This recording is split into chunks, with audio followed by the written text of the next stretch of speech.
about the condemnation that comes with that. Think about the shame, but she got a picture of grace.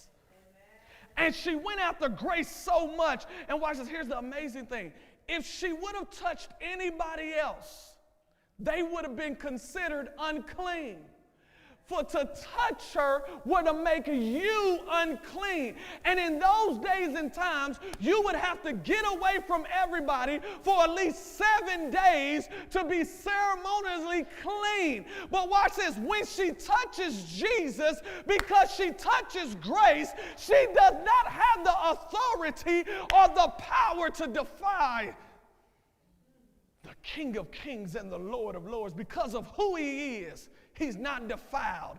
But there's so much power in who he is. She gets delivered. She gets set free. The blood stops flowing. Something she's been dealing with for 12 years. Oh my goodness, 12 years. She's been struggling for 12 years. She's been drained for 12 years. She's been tired for 12 years. She's been condemned for 12 years. She's been lonely for 12 years. And in one encounter with grace, oh my goodness, I'm here to let you know that if you would just make up your mind, if I could touch the hem of his garment, if you would make up your mind, if I could just get to Jesus, if you would make up your mind, if I could just get the grace, I'm telling you, things that have been holding you back for a long time, it's going to be a suddenly shift in your life. She reaches out and she touches the hem of his garment. She pushes through haters. She pushes through people. She pushes through people blocking her from getting to the hem. And when she touches the hem, what? The Bible says something amazing. The Bible says she was healed before she even felt it. Oh my goodness. Some of you are waiting for something to look different. Some of you are waiting for something to sound different. And I'm here to announce to you, just like the woman with the issue of blood, and as she touched the hem of his garment, even before her body felt healing, healing was all over her. And I'm here to let you know there is deliverance all over you. There is healing. You are in a new season called bamboo season, where you don't have to go to the doctor like everybody else. And it's suddenly she was healed. But it was through her faith. If she would never have made up her mind, if I would just touch the hem of his garment, she had made up in her mind that I'm willing to risk my life to touch the hem. If she didn't make up in her mind, I'm willing to be ridiculed and talked about to touch the hem of his garment, she would have never experienced and felt it. There's another woman who comes to Jesus. And she's come to Jesus on behalf for her daughter, and she cries out to Jesus, and the Bible says that they don't answer her. He doesn't answer her a word. She's ignored, but she knows she's close to grace. And she keeps coming after him. And then the disciples, his boys, talking about why she keep crying out for us, get away from us. So now she's rebuked and she's told to get away, but there's something on the inside of her says, if I could just get to Jesus.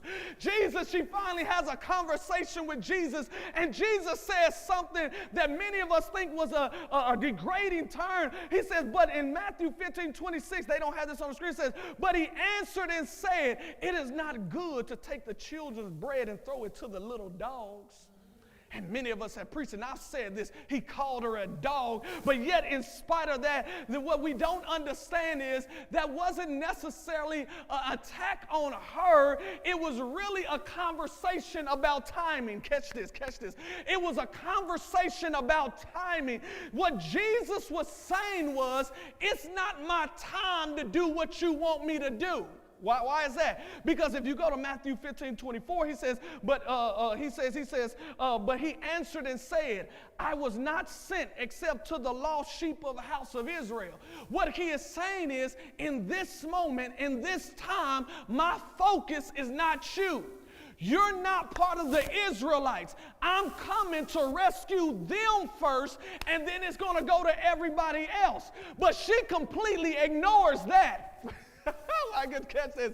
She could care less about that because she understands that Jesus is loved. Jesus is care. If she can just get to the heart of Jesus, if she can just get to the compassion of Jesus, everything would change. So he says, I'm called to the house sheep, lost sheep of the house of Israel. What he was really telling her is because at this time I'm called to Israel, so what you're asking is a good thing, but it's just out of season.